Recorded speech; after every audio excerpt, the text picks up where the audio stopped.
Saudara-saudari yang terkasih,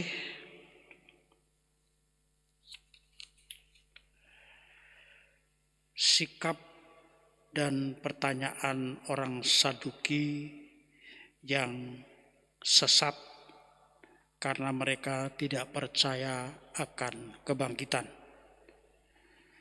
Sedikit berbeda dengan orang Farisi, bahwa golongan ini sungguh tidak percaya akan kebangkitan.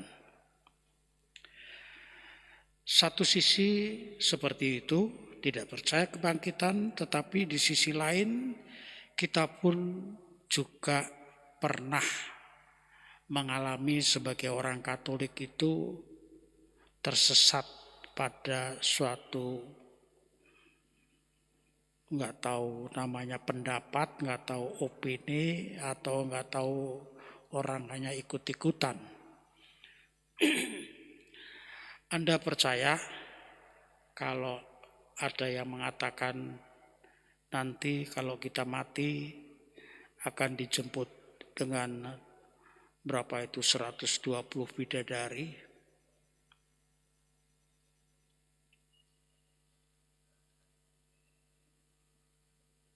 Mungkin kita menentang pendapat itu. Tetapi sekitar 20 atau 20 tahun yang lalu atau 30 tahun yang lalu, bahwa gereja Katolik di Indonesia dihebohkan dengan peristiwa penampakan Maria oleh Pak Thomas dan rombongannya. Dari penampakan itu, salah satu rentetan penampakan itu adalah menawarkan kunci surga.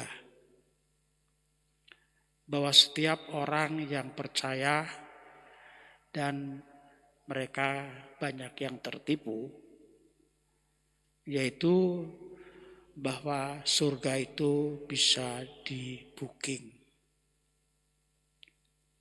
Orang-orang yang percaya kepada Pak Thomas itu bookingnya adalah setiap orang diberi kunci.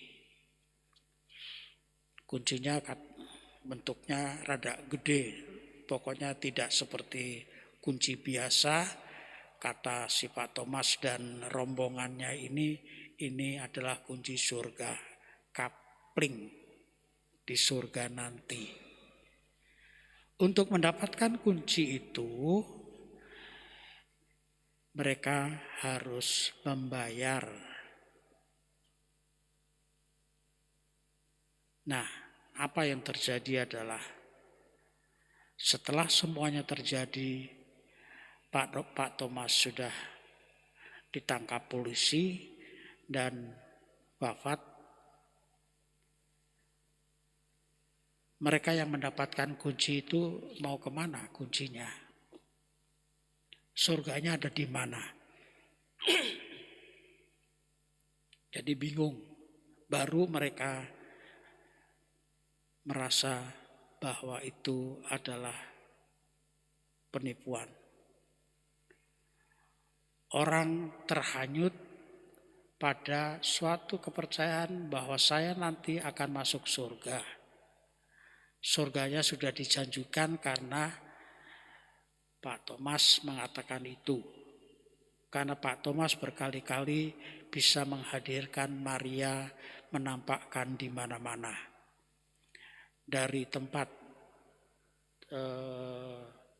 ziarah satu ke tempat ziarah yang lain. Bisa mengatur waktunya.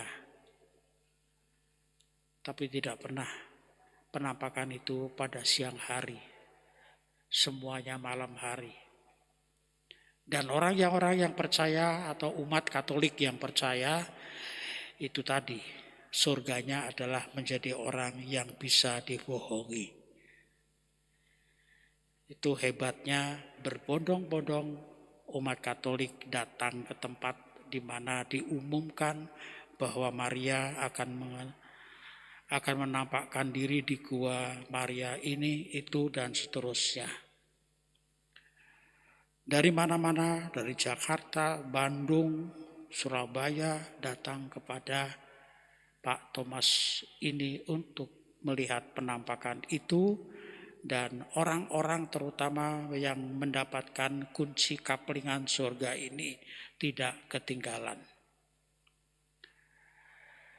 Pandangan baik tentang kebangkitan, tentang hidup surga adalah suatu hal di mana orang mudah terjerumus, mudah terbuai dengan pendapat-pendapat yang mengasihkan, seolah-olah semuanya itu bisa dipersiapkan, seolah-olah semuanya itu bisa dipikirkan dengan konteks dunia ini. Seolah-olah bahwa surga itu gambarannya tempat yang indah, kemudian tempat di mana kita nggak usah bersusah payah lagi, tempat di mana kita bisa bebas, apalagi bebas karena di dunia ini menderita dengan kesengsaraan.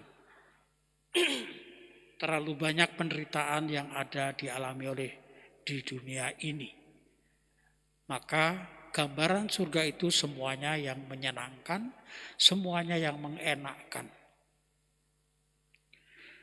Kita dapat belajar dari peristiwa Tobit, di mana di dalam penderitaannya Tobit tetap setia, dan bahkan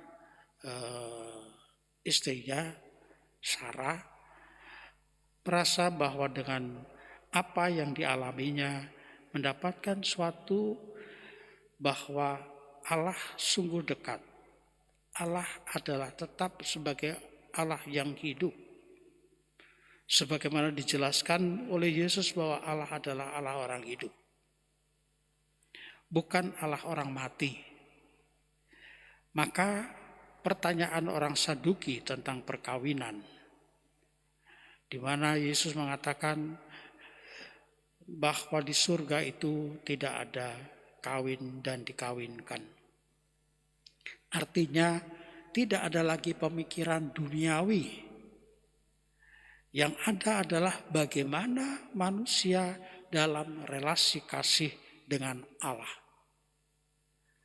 Kalau relasi kasih dengan Allah itu terbangun di dunia ini, maka orang pun akan mendapatkan apa yang disebut dengan hidup bersama Allah.